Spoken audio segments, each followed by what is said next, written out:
Good morning.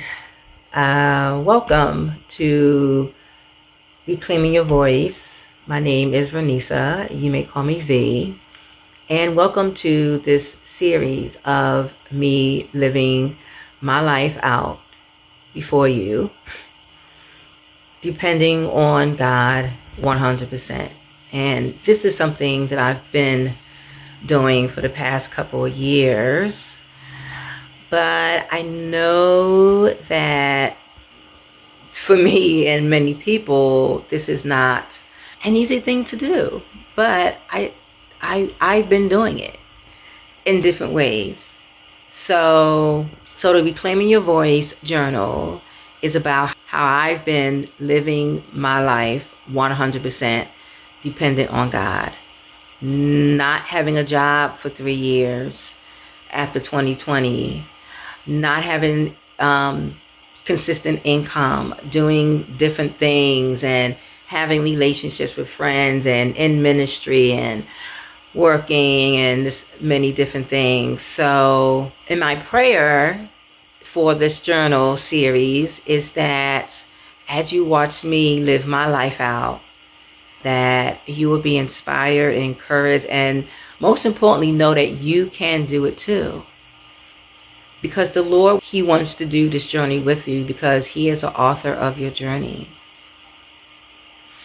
So throughout this, I will share vulnerable moments with you, things that I am struggling with, trying to figure out, wrestling with the Lord about. And yeah, this has been an exciting ride.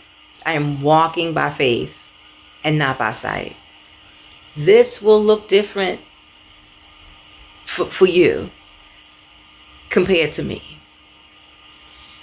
And I think that's part of the beauty of it, that we all can go on this journey with the Lord and as individuals and just walk this out and see what God is going to do.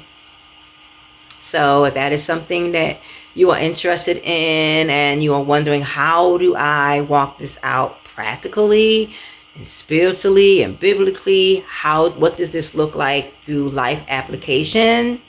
I welcome you to this journey with me. I need to get ready for work. I will take you with me during this week.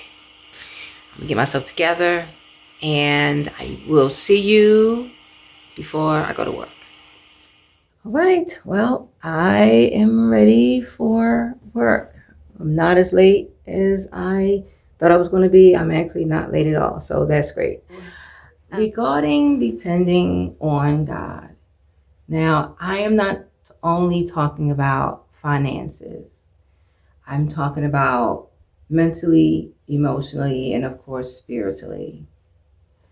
Depending on God has been my life when I had to learn to come out of making decisions before Him. And that is something I am still trying to get used to. That needs to be my automatic thought, is to go to Him first.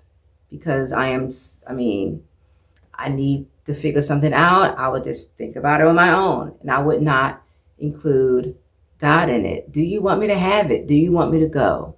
Did this make sense? What's your thoughts about it? I'm learning how to do that. And the one thing I will say, and I know I will say this throughout this journal, do not think that things are going to go your way. How you want it, how you assume it's supposed to go, it's not. Okay? It is only by God's sovereignty that you may experience something and it will go as planned. Because He's sovereign and it's about His timing. And also throughout this walk to depend on God, I am learning His timing. I am learning to take my emotions And a lot of times, my own thought process is out of it. It's rational. That makes sense. If you've been rolling with the Lord long enough, you'll learn that a lot of ways how he roll is that a lot of things don't make sense. Listen, it's hard for many people to understand salvation because it doesn't make sense. It doesn't make sense that God became human to come to this earth. He lives his life as an example of his Father so that we can be reconciled back to him. Because in the beginning of time, that was destroyed. That was ruined. That was not his plan. But God always have another plan. And that's why he brought his son Jesus to die for us, to teach us, to raise again. He rose himself from the dead so that we can experience resurrection power throughout our life, so that we don't have to be bound to sin anymore. So for many people, it doesn't make sense because it's spiritual. I know that that's true because I have reigned so true in my life and maybe even in your life and so many other people's lives. So depending on God is not always going to make sense. It is very challenging, meaning he's going to challenge you to do different things. Why? Because it's impossible without faith. It's impossible to please God. We need faith for salvation. We need faith to continue on our path, to reclaim our voice. We need the faith to live a life with God. We need faith to build our relationship with him. We need faith to believe what I just said, that the gospel is true. We need faith to do that. And we need the gospel to carry us through day by day. I needed faith to not have consistent income for 3 years and believe that God's word said that he would take care of me. Does he not take care of the lilies in the valleys? Will he not take care of me? I had to believe that by faith. And believing that by faith got me in the same area 7 years now. Moved once in this area where I live now. I had to believe that by faith. I had to believe when he gave me a dream that I was in a kitchen with a laptop and the kitchen was white and gray. I had to believe that. Months before, I even got the letter of my previous landlord saying that my time is up. They are not renewing my lease. I had to believe that. I had to believe that when moving out was so hard and difficult that I didn't know where I was going to go. I was applying for new jobs. I just got a new job early on while I was applying, where now I'm still working there. I help families do mobile therapy. I had to believe God that I was going to have a new kitchen that was white and gray. I had to believe God, where is this place? And I went on this whole, excursion, if you will, around all the apartments in this area, trying to find this gray and white kitchen. Could not find it. Looked everywhere, went through all the rigmaroles and getting tours of places until I found this.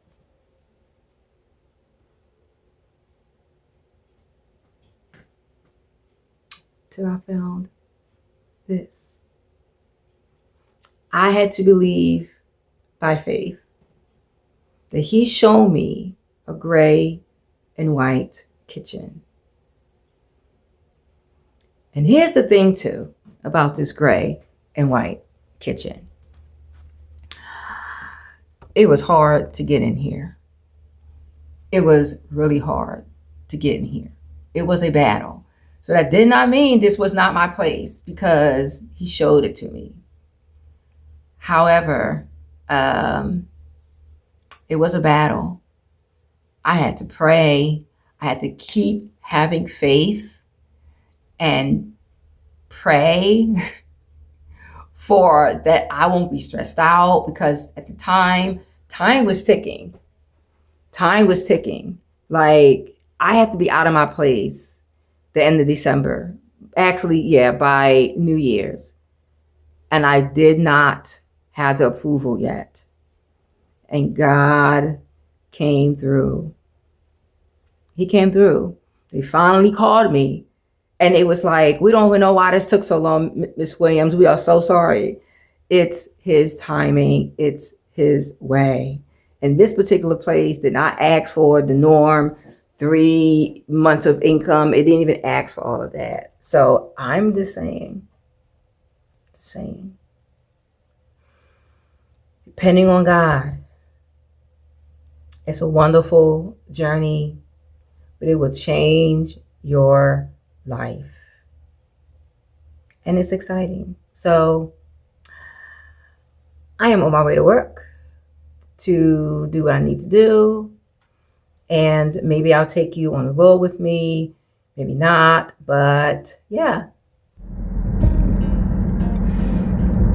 I love what I do so much. I love it so much. Being able to use my social worker degree and the skills and all the things that comes with it, it's such a blessing, because every day it takes me back to when I was growing up. I used to get bullied.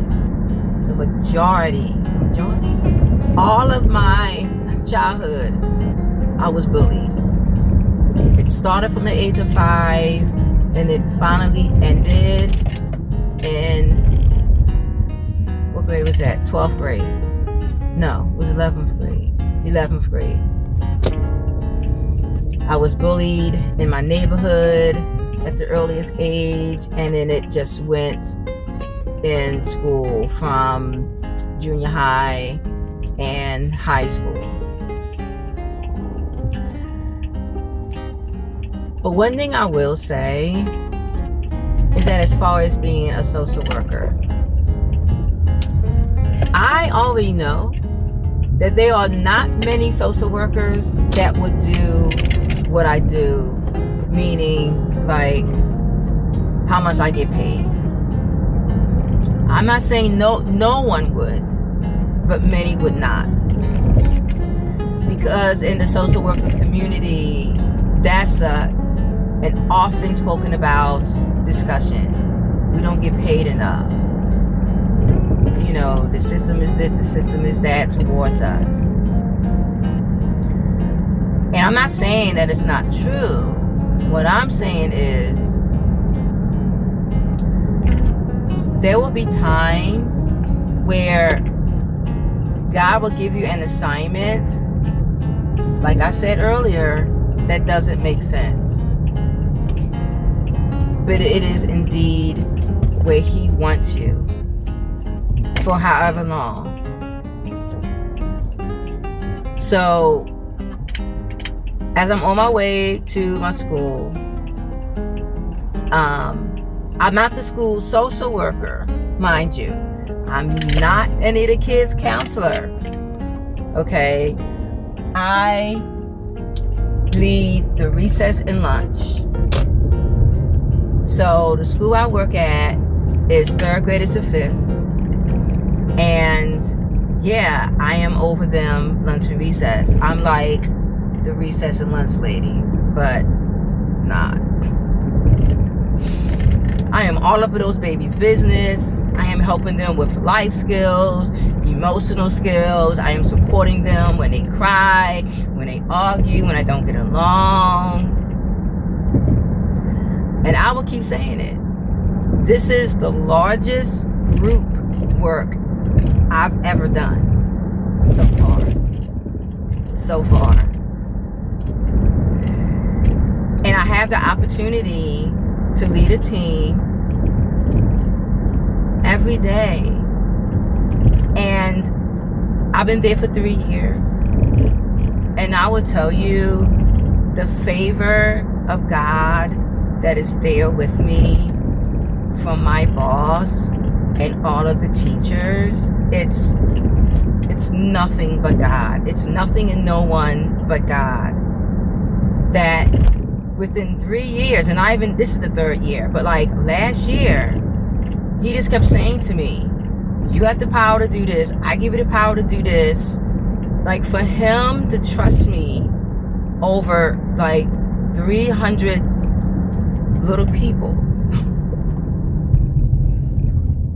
it's nothing but God. And here's the thing, it's part-time, right? Because it's just recess and lunch. It's only like 2.5 hours a day.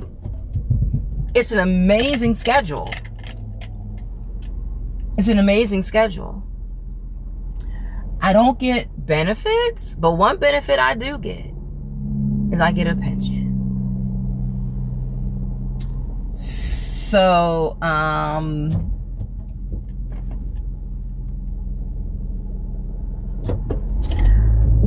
many social workers would not do this because the pay will make them clench their pearls. But over the summer, God let me know, because I was complaining about some things, and I was just like, this what is going on? What's going on with my staff? What is going on? What is going on with me? And he had to let me know point blank, you are on assignment. They are not.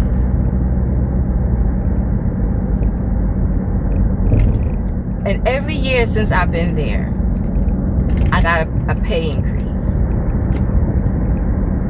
Now, I don't know if that's what they do, but all I know is for 3 years, I've got a pay increase. It's God. It is God gets all the glory, every single crumb of it. I travel 45 minutes to get there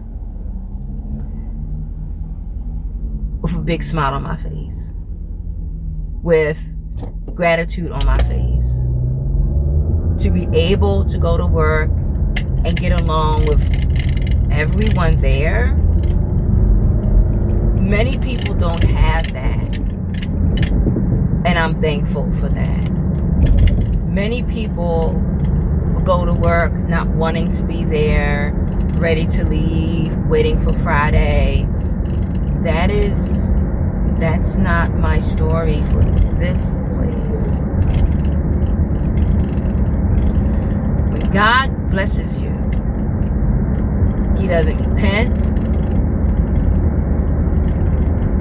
It does not come with sorrow. Very quickly, I realized that this place was from God, because things was happening that I've never went through before. Like, people was coming to me and saying things. I have no idea.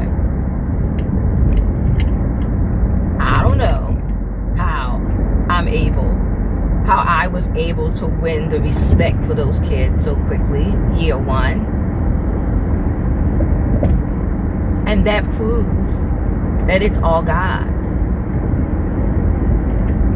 And he will use where you live, what your gifts are. He will use what he already placed in you for his glory, and he will build on it and build on it. Like, none of the gifts that we have, none of the experiences that we will go through is a waste of time.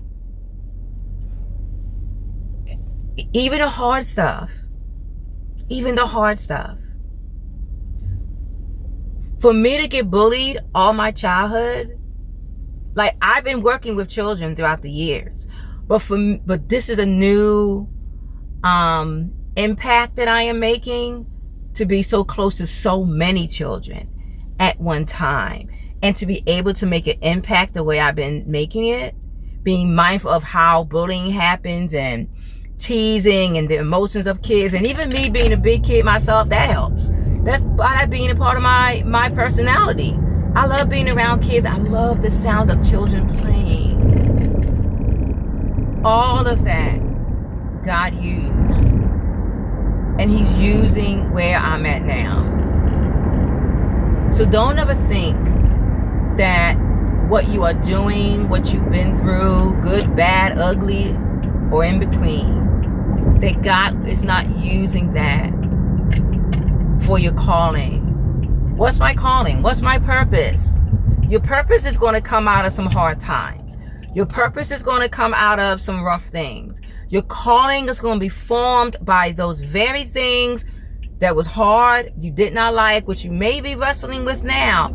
It is a part of all of it. It is a part of his plan. Even when he didn't cause the pain, but he will use it for your good. For those who are called according to his purpose, he will use it. I'm telling you, I've seen it happen so many times. I've seen it happen so many times. So it's wonderful that my life is at a place where I really never felt as safe. When my income is not consistent, when I'm not making the amount of money that most people would be like, they're drowning, they're struggling. I had to learn to stop saying the word struggle regarding my finances, because I was speaking that into existence, and I had to realize you're not struggling. This is where God has you. You are in purpose right now. This is where God has you. You are living a life of walking by faith and not by sight. You are walking a life of daily manna. You are walking a life where you have given the opportunity to see God move in your life. And for me, and most likely you, your life will begin to unfold as this big miracle. That you are able to do things that other people can't, or is not willing to do, or is choosing not to do. But you are living that out. For me to be able to live out of the city of Philadelphia, to live in the suburbs for 7 years with inconsistent income, not knowing, okay, do I do delivery today? You know, I only have one kid that I see. I don't have a lot of kids that I work with within mobile therapy. But I've been able to live in the suburbs for this long. On paper, I should not be here. I should not be here. I should not be living in the suburbs with the income that I have. And I'm going to tell you, I should not be living in the suburbs making under $30,000 a year. I said a year. I said a year. I should not be there. But this is what the journey of depending on God 100% looks like. Can you trust him? Can I trust him in every area of my life? And like I said, and I will say it again, learning all of this, even getting to this point, I have not felt so safe with inconsistent income, living a life totally non-traditional, totally opposite to what society will look at me and even think.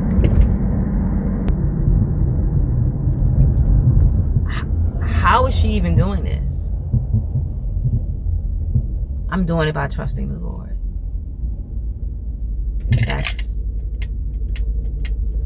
I encourage you to do the same thing. If there is something in your life that you know the Lord been wanting you to trust him with. Whether it's trusting him with salvation, the salvation of your soul. Whether it's trusting him through any relationship, staying at a job, going to school, starting a podcast, writing a book. Those nudges that keep hitting you in your heart. Surrender to it. Pray into it and say yes.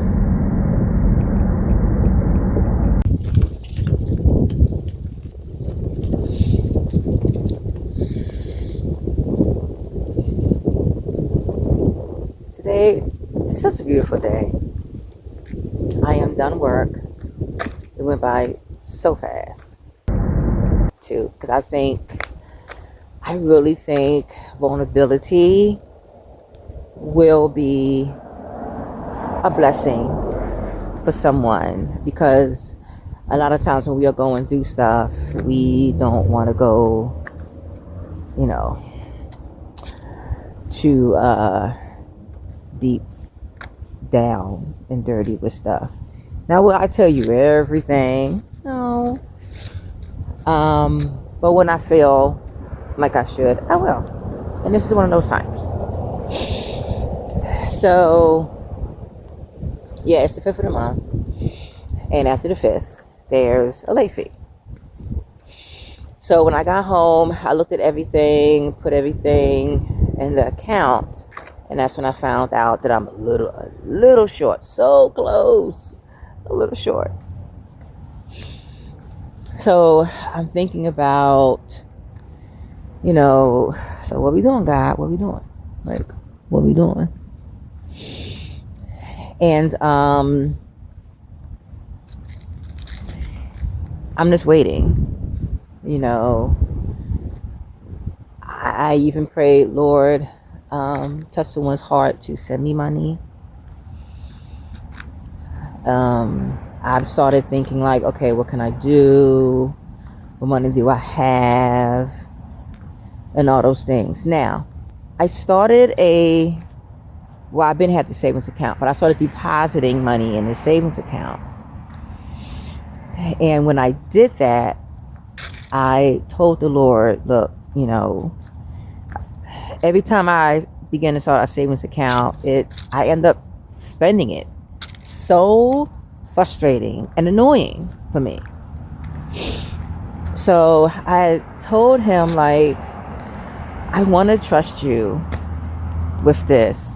It's hard to trust you when I'm putting the savings away and then I may need it. And now I'm spending it and I got to start over.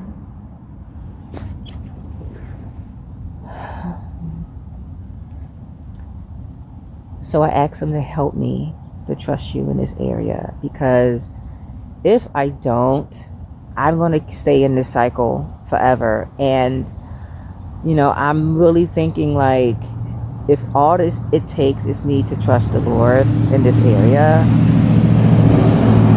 and that's how I will come out of this cycle of every time I save money, I end up having to spend it.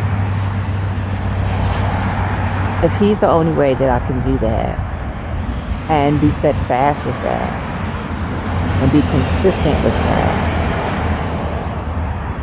what else do I have to lose? Like, what else do I have to lose? So that's the space I'm in right now. But I'm going to go for a walk because it's gorgeous out here. And I need to begin working on this vlog that you're watching now. I want to start working on it early. So I'm enjoying this weather. I'm going to enjoy it. I am not going to be stressed and concerned, because, like, here's the thing. If I'm late, I'm not concerned about, me being really, like, too late.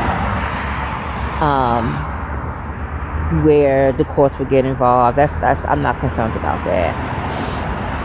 It'll just be a late fee, which it's not like it's just going to be a late fee. I don't like paying the late fee. That's more money that I have to spend unnecessarily. I'm not saying I like the feeling. I don't. Hear me, I don't. Because this has been a consistent thing on and off through my life, and I'm over it.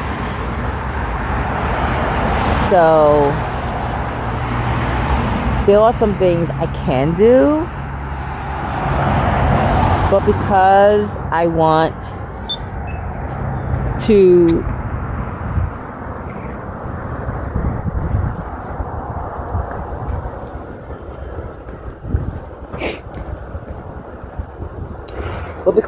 to enjoy this weather, I'm going to do it.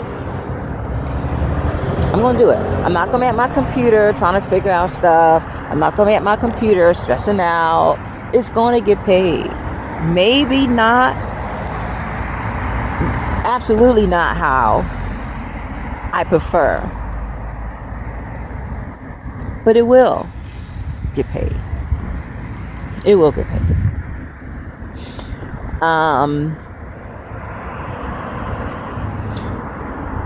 I don't know about you, but when the Reclaiming My Voice journey began, one of the main things that the Lord let me know from the gate what He will be dealing with me about is my comfort zone. My comfort zone is huge. There's a lot of pieces to that. So, in order for me to come out of my comfort zone, for me, I had to experience some hard things that's going to push me out of being comfortable.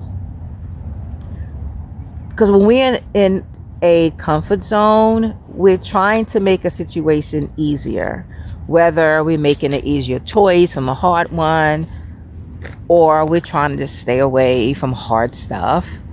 There's no growth in that. It's no growth in that. Nothing good, change does not come out of easy peasy. It doesn't. There's so many examples in this world that says yes. Having a baby. Now, there's some of you that baby popped out, but there's many of us that didn't. But did your body still go through a period of your intestines moving over and all of that? Yeah, we all gonna experience that. Going to school for 12 years, that's not easy. Going through college, that's not easy. It's so many things. You could come up with something. But I needed to come out of my comfort zone. And the Lord had to deal with me with this to make me uncomfortable and to test me to see, will I walk through and press through this discomfort in order for me to learn how to be comfortable with the uncomfortable. That is how life is made up. That is how salvation came about. There was nowhere was that comfortable for Christ. This is how everything was created. This is what it is. So, but living a life continuously knocking up against what's uncomfortable. If you deal with anxiety and depression, you know what I'm saying is true. When hard things come, it seems to increase the depression and anxiety, right? How we get through that is to not ignore the emotions that we are going through. We have to accept what we're going through and face it head on. The more we ignore stuff, all we're going to be doing is complaining that we still are going through the same thing, when all that what's needed is to press through. That's what it is. You want to grow in patience, your patience is going to be tested. You want to grow in trust, your trust will be tested. You want your body to be stronger and healthier, you are going to be tested. Change the way you eat. Stop living a certain way. Work out either home, use YouTube. Like, change is not going to happen if we just sit down and do nothing, or everything is comfortable. And that was a hard pill to swallow in the beginning. How am I going to stop being a people pleaser when I was a people pleaser since I was 5? How am I not going to be codependent when I gravitated towards people to make me feel better and to validate what I'm going through and what I experience and validate the choices that I'm making? How am I going to grow with boundaries if someone don't overstep my boundaries? How? You know? But I tell you what, all those 3 that I mentioned, I went over that. I got past that. Even when it wants to start coming up, that get dealt with immediately. It's easier. It's easier. What are some things that causes you fear that you are afraid to push against it? What are some things that you complain about so much, but you're not doing anything about it? You are afraid to change because you may know what you need to do, but you are afraid to do it. Just how it feels in your body is enough to not want to do it. I get it. I get it. It is. It can be discouraging, scary, just debilitating for some people, especially when you are going through that process alone. That is another hope of mine for this vlog, is that know that you're not alone on this journey. You are not alone. And in no way am I not taking seriously of what I go through in my own life. This is all real for me. This is how I get through. I'm learning that there's no other way. Even when I don't get it right, even when I miss the mark, even when, I say I'm going to do something and I don't, it's as long as I come back around. As long as I come back. The righteous fall, 7 times? But we get up.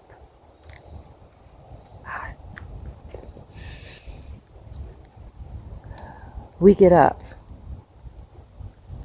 You will get up. You will. If you want to. You will. Because we have a choice to depend on God. It doesn't stop at salvation. It is a walk. It is a sanctification. It is a journey. It is a transformation that we have to go through. So why not make the decision, not knowing what it looks like on the other side, but making the decision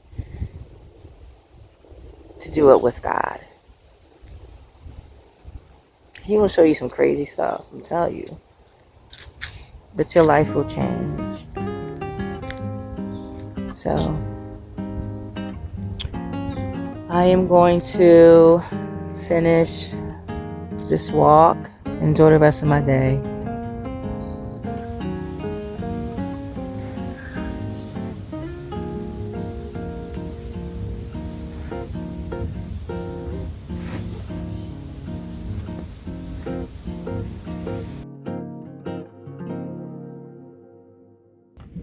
So I was in Afghanistan in 2005. This is my fifth, sixth time over there in a whole lot of trips back and forth to Afghanistan. And by this point, I'm late in my career, and I've made... Whew. So today was an absolute long day, even though my day is not completely over yet. The prayer breakfast was really good. It was inspiring. It was nice just to meet people and network and stuff like that. So I was there with my good friend, Rita Whitaker. She is an executive director of Life Turning Point of Philadelphia. It is an organization that houses homeless women and their children. And I was one of those homeless moms with my child about 27 years ago. And this organization is just a piece of my heart. Like I always say that the Lord stamped my heart with this organization. So I've been with it for a long time, from my own situation with homelessness through a bunch of other stuff. So she invited me to go with her to this prayer breakfast. And the speaker, he talked about his story of this man got separated and he was just out there. And he was just talking about how the soldiers, and he described them as warriors, they all gathered to the assignment and went out and risked their lives for that one man. The speaker continuously has kept going back to people lost their lives and sacrificed their lives for the one. It brought my attention to in Matthew, where it talks about Jesus and the lost sheep. And I will read that. It's Matthew 18. And it says, if a man has 100 sheep and one of them wanders away, what will he do? Won't he leave the 99 others on the hills and go out to search for the one that is lost? And if he finds it, I tell you the truth, he will rejoice over it more than over the 99 that did not wander away. In the same way, it is not my heavenly Father's will that even one of these little ones should perish. That story was such a testament of Jesus' love for us, that he will go for the one. Whether you are the one experiencing thoughts of suicide, dealing with depression and anxiety, dealing with being disconnected to family, feeling like you're away from God, even if you feel like you're a prodigal, that you once was with God and some trauma happens, a situation happened, and you like, I don't want nothing to do with God, whether it happened at home or at a church or a group that you were involved with. Just know he wants you back home. That if you allow him, he is so willing to rescue you. If we allow the Lord to rescue us, that is his desire to do so, to bring us back into a relationship with him and intimacy with him. And he gives us the opportunity as he knocks on the door of our hearts. You know, even times when we just seem out of it, like he always wants us to come to him and go to him first. So that's how that spoke to me, the speaker's message. It was powerful. This is the end of page 2 of my journey to reclaim my voice as I depend on God 100%. As a 53-year-old woman that just want to get closer to the Lord and continue to walk this journey out, to let you know that it is possible. It is possible to depend on God. It is possible to live by faith and not by sight. So I hope that not only you will join me as I walk this out before you, that you will know that you can do this, and you begin that journey with the Lord yourself. So,